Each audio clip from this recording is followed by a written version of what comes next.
Sabi natin si Brigadier General Eli Mata, ang Direktor ng Highway Patrol Group. General, magandang morning! Si Katunying po at saka si Ka Jerry.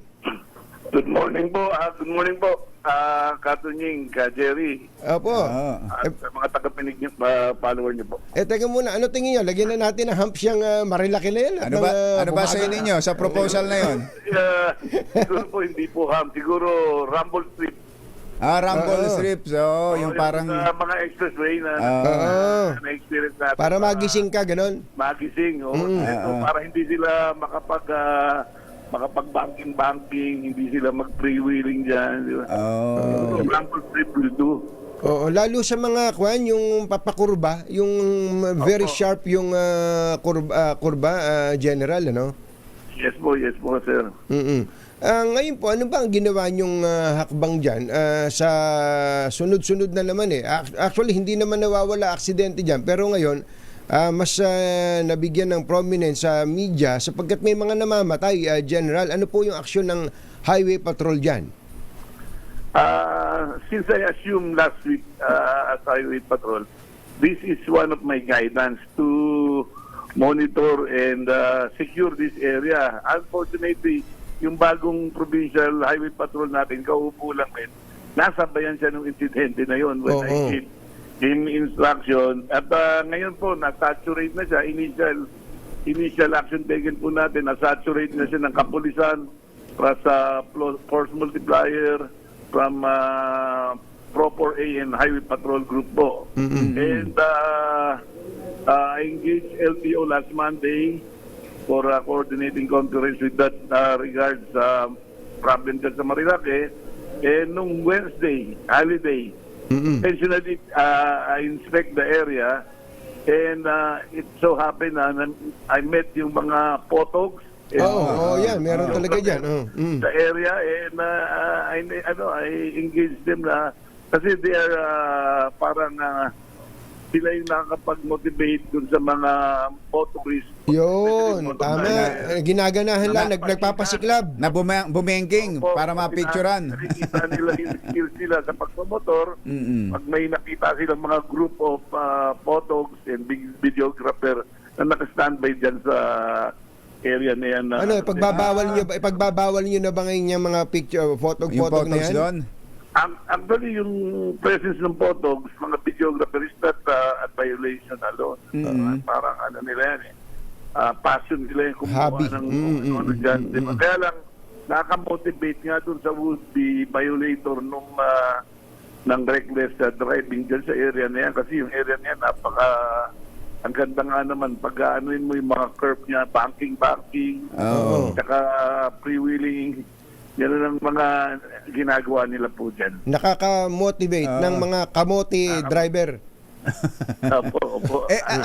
Anong in-advise ninyo doon sa mga potogs na yon, General? I gave them my personal contact number and we'll be having a Viber group. I-report nila po sa amin. After the fact, pag may nakita sila, i-report namin. And then kami, i-report naman namin sa LTO. For the LTO to issue show cause order dun sa mga ma-identify namin nagpa-violate. Ayun. Ng ganyang incident po. So magiging kapartner pa ninyo ngayon itong mga potogs na ito? Opo. Actually, maganda yung kwentuhan namin dun last Wednesday kasi pag yung mga holiday, Saturday, Sunday, madami po talagang tambay na potogs dyan. Yung videographer to take videos and photos of those who are doing exhibition on motorcycle exhibition po. Hindi na kasi aksidente talaga yung nangyayari kapag pag nag-exhibition na, iba na yun. hindi na aksidente yun, General tulad nitong nag-Superman na to. Kapag intentional talaga at may aksidente, violation na ng law talaga po yun ng imprudence and negligence under Revised Penal Code Article 365. Saka yung pong General, may ewan ko kung na-confirm ninyo na yung iba daw dyan na na-involve sa aksidente, wala raw lisensya. Actually kasi sirang humawak ng investigation yung local police pero when I talked to the chief of police, sinabi niya may lisensya May naman. lisensya naman. Oo. Saka kapag ka po nag-superman na gano'n, hindi naman tamang pagmamaneho. Nakakitang hindi Yun, dumapa. Yung iba naman, humihiga naman. Oo, hindi ba? So yung pong May ano na po dyan, may mga outpost na linagay yung local police po. Ayun. Through Tanay Municipal Police Station. Nakalatag dyan sa area na yan. Pagka nakita siguro naman itong mga bumabanking na maraming pulis diyan, well, yung visible yung pulis sa mga magagandang location, baka naman ma-discourage na sila na mag-superman, ano? Actually, even without police, masusolusyonan natin itong problema rito through engineering. Pero dapat hindi lang talaga rin ang safety. Mamaya may 3 p.m. meeting, yung provincial chief ko ng Highway Patrol will meet yung mga LGUs ng Tanay. And we will propose yung mga parang no contact policy. We will propose installation of CCTV and radar. Mahirap. Parang no contact policy na para i-show na lang natin sila. Masusurprise na lang sila na may show cause order na sila from the area. Sa DPWH po siguro, pwede na rin makipag-usap po yung dyan. DPWH, mamayang meeting ng 3 p.m. Munisipyo ng Tanay. Para doon sa rumble strips. Yes po, yung rumble strip is very important, lalo na sa mga curb na yun. Yung mga curb kasi doon nila tinitest yung skills nila sa banking. Ayun, parang rumble strip ba yung Hindi puti na yan?